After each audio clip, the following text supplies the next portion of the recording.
Olá, pessoal, boa tarde, queridos alunos, queridas alunas.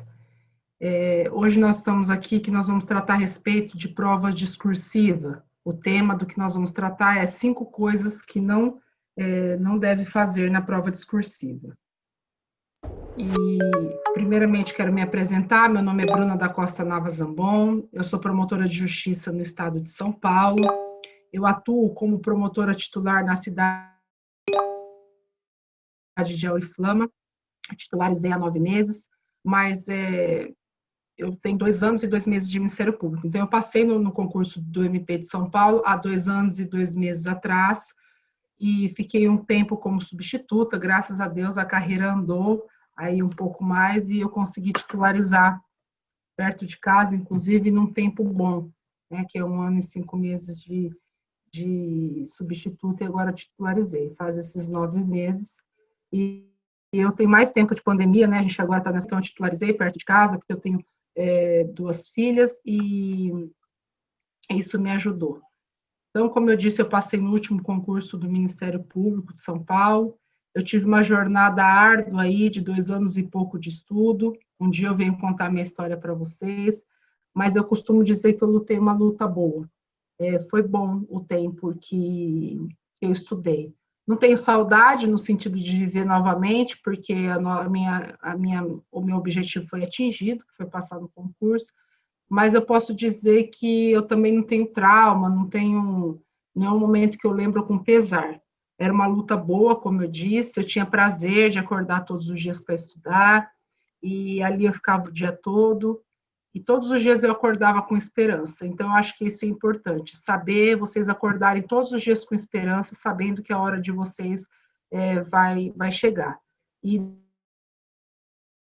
não era difícil para mim, né, para eu levantar. Na verdade, era difícil eu ficar na cama, porque eu sei que tem pessoas que às vezes têm que lutar com desânimo, tem que lutar com uma situação do desânimo mesmo, né, de achar que não vai conseguir ou de alguma forma está impedido, mas coloca na sua cabeça que independente do tempo, uma hora sua hora vai chegar, assim como a minha hora chegou, e a hora que ela chega vale muito a pena, vale a pena ter estudado,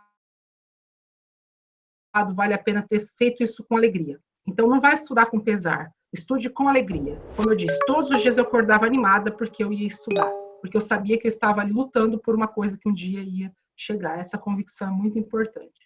Tá? Mas, como eu disse, outro dia eu venho aqui contar minha história para vocês, para ajudar nessa caminhada, porque todas as pessoas têm as suas adversidades.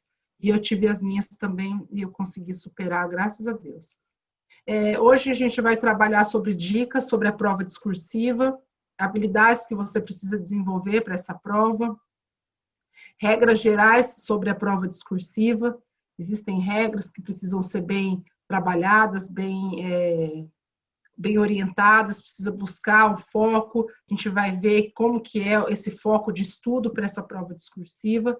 Então, eu vou tratar com vocês, nós vamos tratar mais a respeito disso mesmo.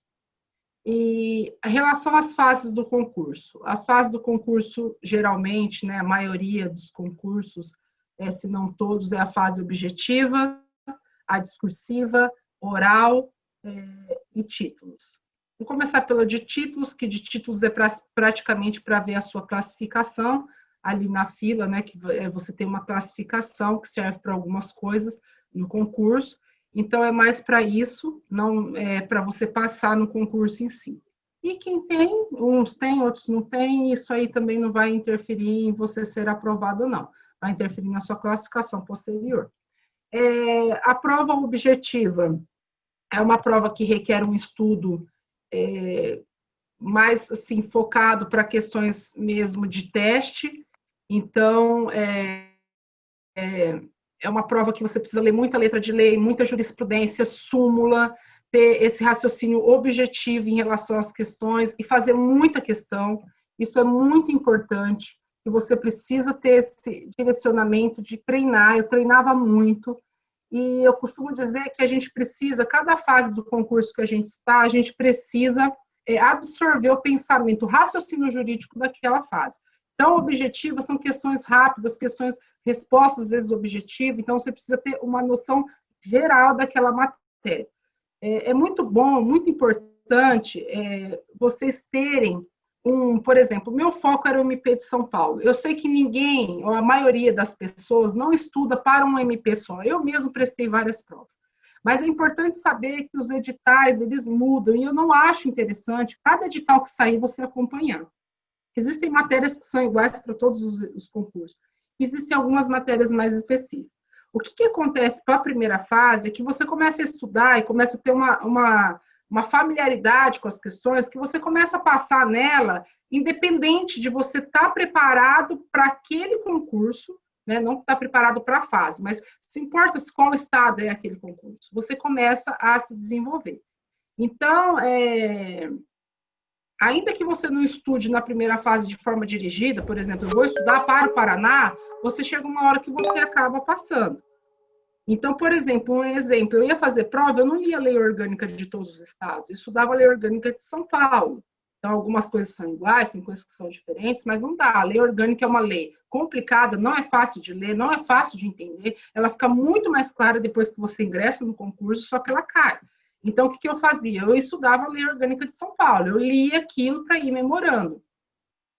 E porque você não consegue ver tudo. Então, a prova objetiva é isso.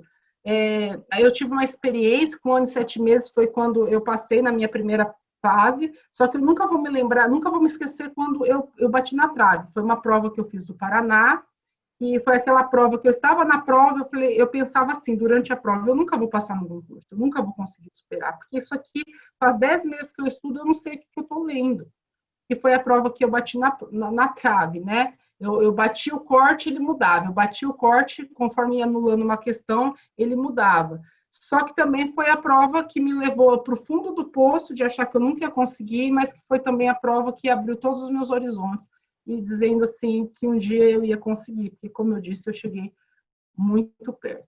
A questão da fase oral, a fase oral é uma imersão, é um raciocínio também. Você precisa ter um raciocínio para esse tipo de prova também, é importante isso. E o que isso quer dizer? Quando você está na fase oral, você gera um raciocínio de fase oral, você começa a se inquirir todo o tempo. Então, eu dormia fazendo questões e respondendo, eu acordava, fazia questões e respondendo, eu ia para o espelho, fazia questões e respondia. Tudo que me perguntava, tudo que vinha, pergunta, eu tratava como se eu estivesse ali. Então, eu fazia o trato com a banca na minha cabeça, eu me preparava a minha fisionomia, eu preparava, inclusive, os não me recordo, que isso vocês vão usar uma hora na prova oral, a gente usa o não me recordo, faz até parte do teste. Então, assim, você gera esse raciocínio do tempo todo, você vai estar ali, fazendo questões e respondendo. Tudo gera isso. E você muitas vezes vai discorrer, vai discursar em frente ao espelho para ver sua fisionomia, questões de mão, essas coisas. Então, isso é muito importante. Agora, vamos entrar na questão da prova discursiva, que é o nosso foco aqui. E uma das questões aqui é assim, ela é mais fácil ou ela é mais difícil que a prova objetiva? Gente, depende. Eu tive muita dificuldade de romper a parte objetiva. A fase objetiva foi a que eu mais demorei para romper. Eu tinha colegas que com 10 meses já passavam em todas as provas objetivas, mas não conseguia passar na fase discursiva. Por quê? São fases completamente diferentes. Por isso que aquelas pessoas que estudam só lendo código, jurisprudência e letra de lei, código, jurisprudência, súmula, essas coisas mais objetivas, só isso, chega na discursiva, ele não tem raiz, ele não tem profundidade para poder discursar uma questão.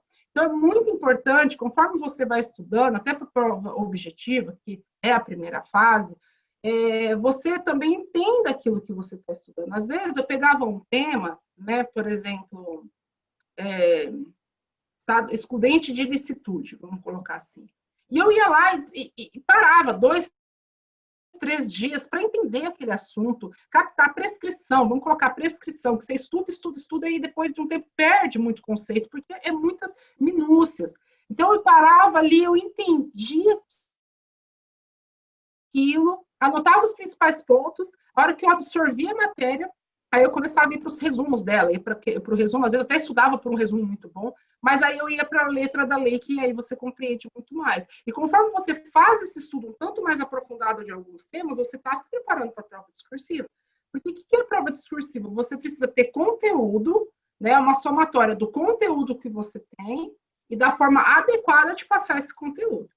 Então, é um estudo bem diferente, mas eu penso que os dois têm que caminhar junto. Não adianta você falar, vou passar na fase objetiva e depois vou para a discursiva, ou quem só estuda para a discursiva, só estuda doutrina, só estuda, né, sim, os enunciados, coisas que são discorridas, livro, muito provavelmente você, assim, vai demorar muito e talvez não consiga superar a fase objetiva, porque ela precisa dessa objetividade. Então, o estudo para a prova discursiva muda bastante em relação à fase anterior, só que não coloca, né, a carroça na frente dos bois.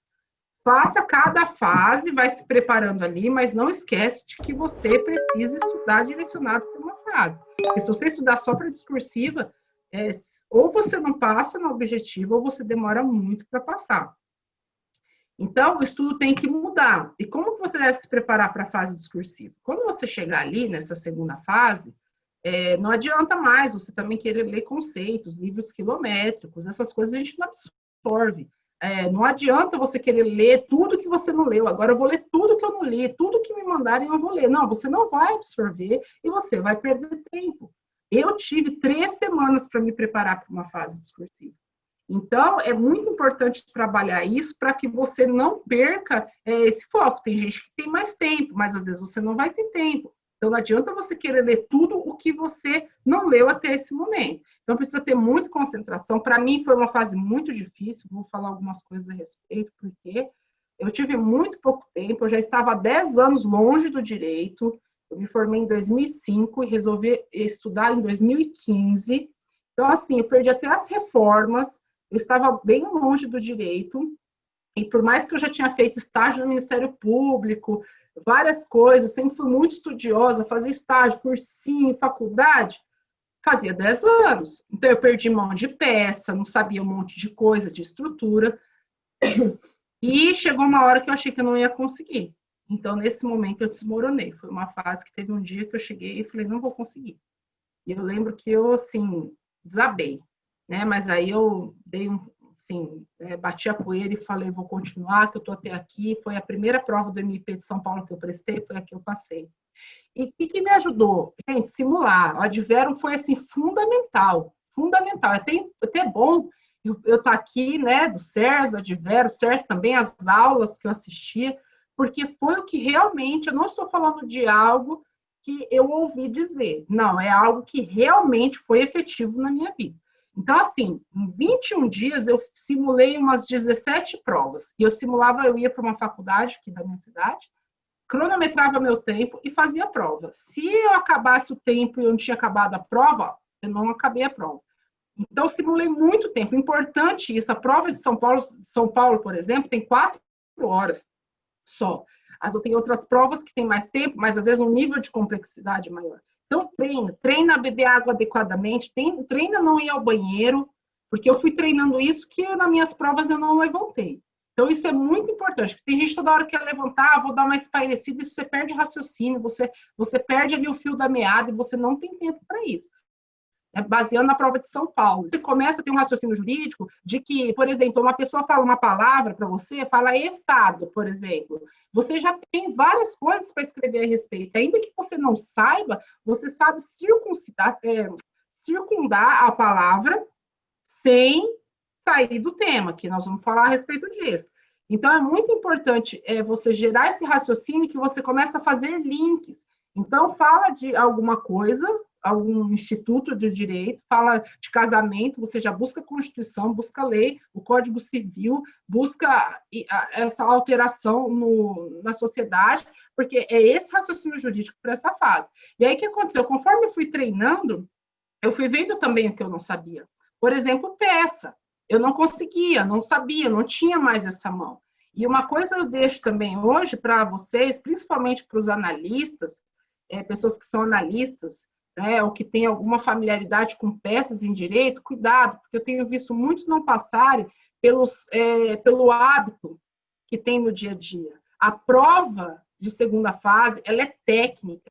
Então, eu faço denúncia todos os dias. Só que eu já vi denúncias sendo ineptas. Eu faço recurso todos os dias.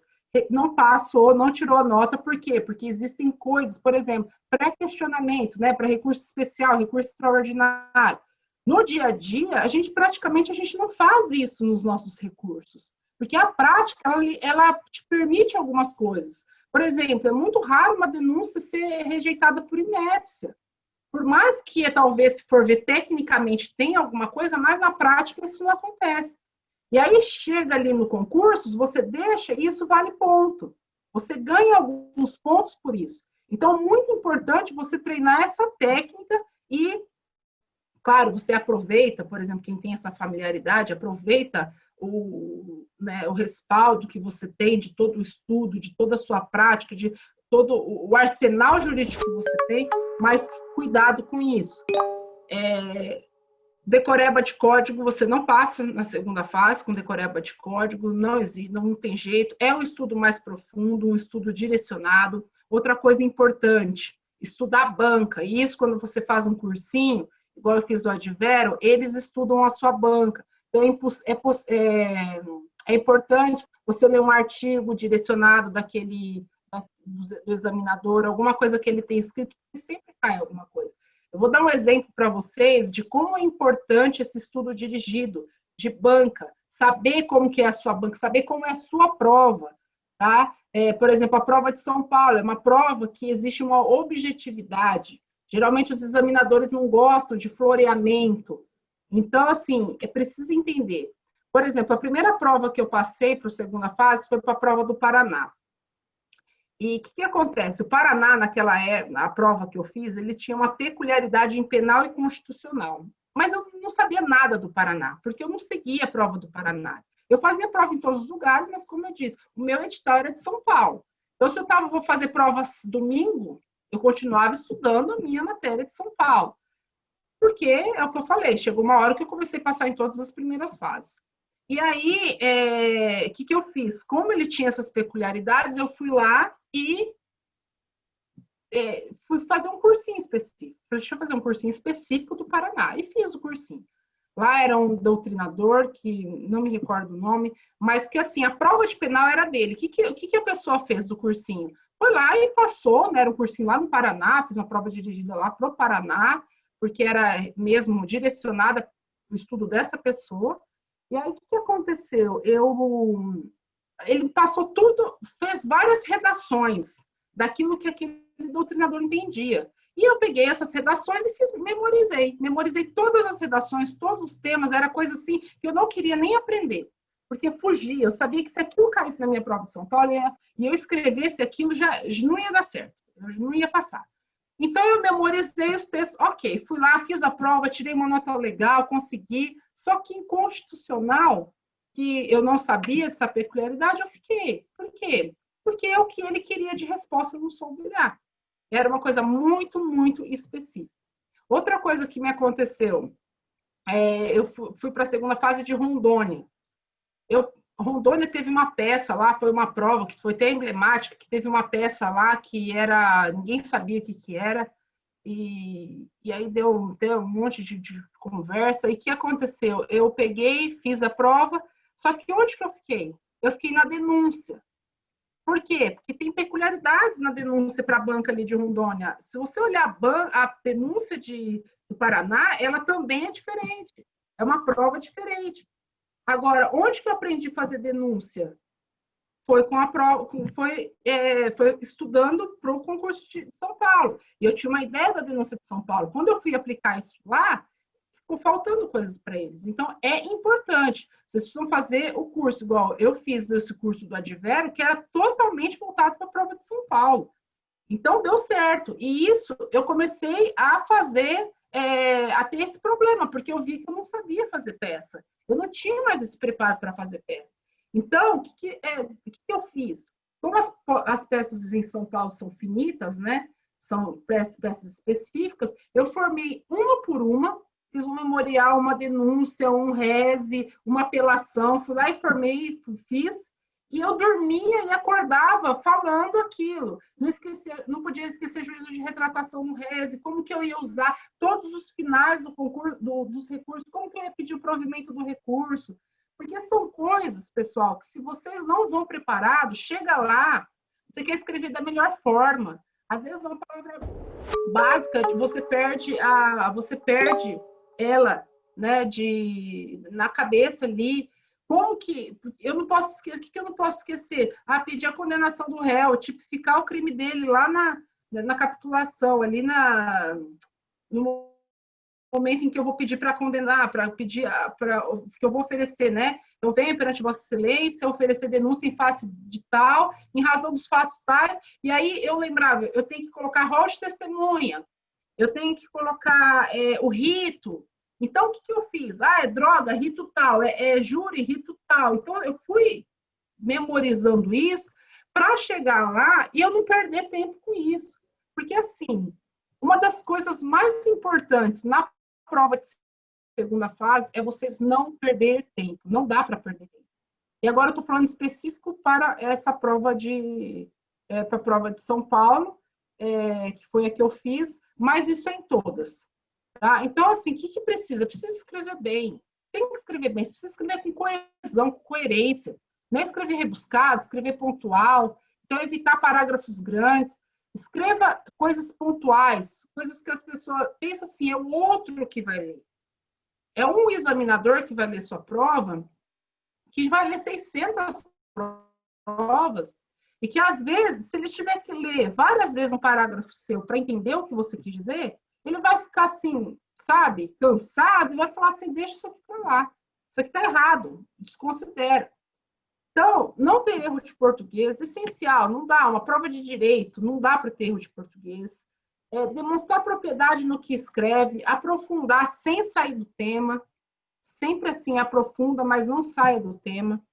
Treinar muito, como eu disse, essa é a alma do negócio, foi o que me salvou, tanto para eu poder me aperfeiçoar, quanto para eu ver os meus erros.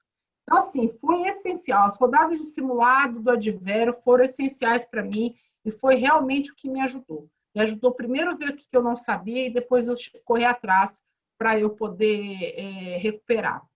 Citações. Tá? Citações são importantes, desde que você saiba o que você está fazendo. Se você não sabe, sai de uma outra forma, porque é bom impressionar, mas sem pagar mico. Então, por exemplo, se você sabe qual é a súmula, você fala a súmula. Se você sabe qual é o tribunal que pensa daquela forma, você fala. Mas se você não sabe, você pode falar conforme o entendimento subulado, de acordo com o entendimento dos tribunais superiores, de acordo com os doutrinadores. É melhor do que você falar que alguém disse, sendo que foi outra pessoa que falou. Então, importante, mostra conhecimento? Mostra conhecimento. Mas é preciso ser visto com essa ressalva. Outra coisa, não inventa, tá? Não inventa. Eu vou trazer agora 5 coisas que vocês não devem fazer, mas também não deixa nada em branco. É importante vocês não deixarem nada em branco. Então, vamos lá. Eu vou passar algumas coisas para vocês que vocês não devem fazer numa prova discursiva. Tudo isso que eu falei que vocês têm que ter, o contrário também não deve ter. Então, escrever bem, para não escreva mal, não escreva sem coerência,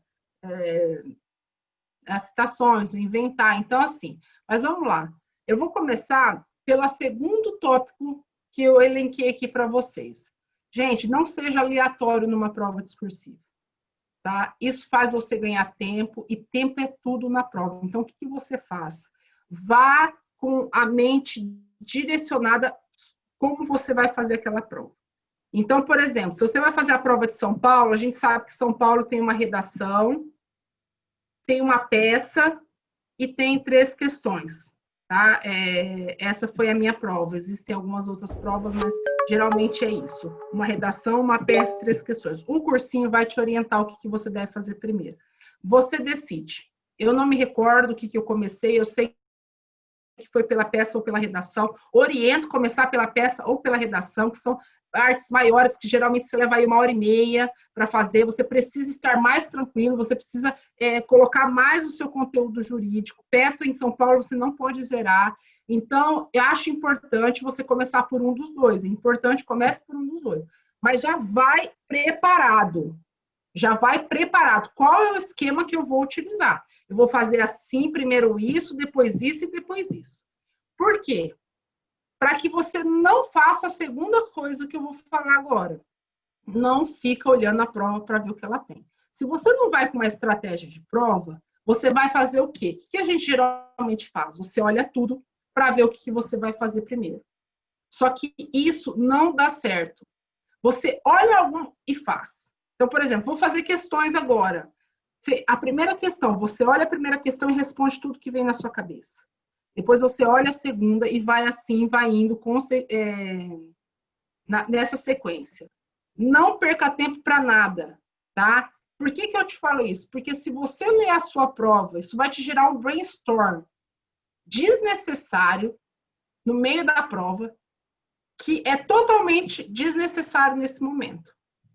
Tudo que você precisa é de foco. Então, vamos supor, você pega, lê lá e tá lá, o que é casamento, é possível paternidade socioafetiva, e aí começa, o que a nossa cabeça tende? Principalmente que você já vai ter acelerado o seu cérebro quando você chegar nessa fase. Você já vai estar com o seu cérebro acelerado, se você gerou aquele raciocínio jurídico que eu falei, para pensar uma coisa e já conceituar. Agora, imagina você leu tudo isso, aí você está aqui escrevendo o que é casamento, aí sua mente vai vir aqui, nossa, paternidade socioafetiva, tem alguma coisa a respeito, nossa, isso aqui é importante. Se você fizer prova dessa forma, não é como estudar, que você está aqui, aí você lembra de algo interessante, vai lá no seu resumo, vai lá em alguma coisa e anota. Prova não é assim. Então, gente, todas as pessoas, sim, a maioria das pessoas que faz isso, que fica além da prova, ela gera uma ansiedade nela e ela gera um bloqueio no raciocínio. Então, não fiquem olhando prova para ver o que tem. Determina o que você vai fazer e segue naquele ritmo até você acabar. Você quer rever prova? Eu não tenho hábito de rever prova. Não tinha. Mas você quer rever prova? Se você tem tempo, se quiser sair, acabou a prova, tudo, aí você sai, toma uma água, vai ao banheiro, volta, respira e reveja a sua prova, para ver um erro de português, para ver uma coisa nesse sentido, ok. Aí vai de pessoa. Tá? Terceira coisa, não escrever rebuscado e evitar parágrafos grandes demais. Você está fazendo uma prova que você precisa escrevê-la de uma forma que o outro vai entender. Como eu disse, essa prova é para o examinador. Então, ele precisa ter prazer de ler o que você está escrevendo. Se você escreve parágrafos muito grandes, provavelmente pode ser que em algum momento você se perca. E é o que eu falei, se ele tiver que ler 2, 3 vezes o seu parágrafo para entender o que você quer falar, isso pode dar nele uma canseira. Principalmente, imagina só, ele já corrigiu, sei lá, 40 provas no dia e a sua for a última. Então, evita. Faça o parágrafo aí de, no máximo, umas 5 linhas, tá? Vírgula, se você não tem muita habitualidade, se você não tem muita familiaridade com a vírgula, de repente é melhor um ponto, começar de novo. Latim. Gente, a prova é de português. Então, toma cuidado com esses latins. Se ele for inevitável, uma palavra aí não dá para substituir, põe ali entre aspas para mostrar que você usou aquilo porque realmente precisava. Cuidado com palavras difíceis, que às vezes nem você sabe direito o conceito daquela palavra, e você simplesmente coloca ela ali e ela fica sem contexto, fica fora de contexto. Já vi muita gente falando, nossa, porque eu usei um rebuscado, um português, usei palavras diferentes, usei palavras em latim, não sei o quê, e não passou. Então, por exemplo, nas peças, não usa latim na denúncia. A gente não faz isso nem na prática. Então, toma cuidado, que isso são coisas que já geram, sabe, um ranço em relação à sua prova. Quarta coisa, não fique só no arroz e feijão, tá? O arroz e feijão, ele precisa existir. Não adianta, por exemplo, o meu texto foi crimes hediondos.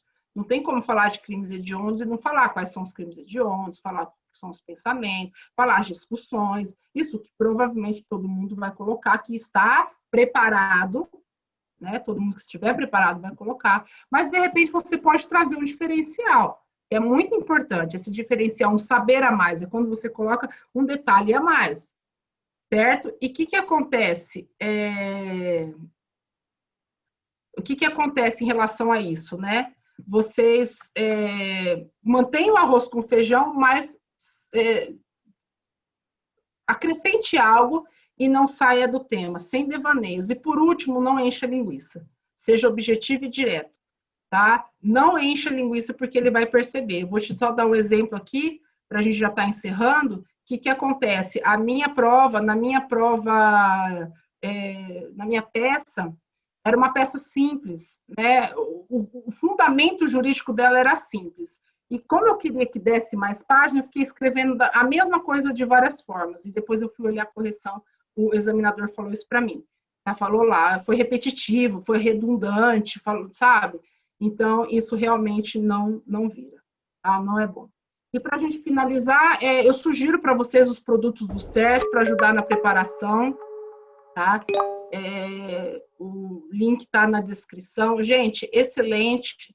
Fiz várias vezes, fiz SERS, fiz Advero, fazia mesmo, amava fazer, achava excelente, me acrescentou todas as vezes. Então, faça os cursos que vão ajudar vocês, tá? E é isso. Muito obrigada pela atenção de vocês. Espero ter ajudado, espero contribuir muito mais com vocês, sempre que puder. E eu queria convidar cada um de vocês para curtir o vídeo e se inscrever no nosso canal. Muito obrigada.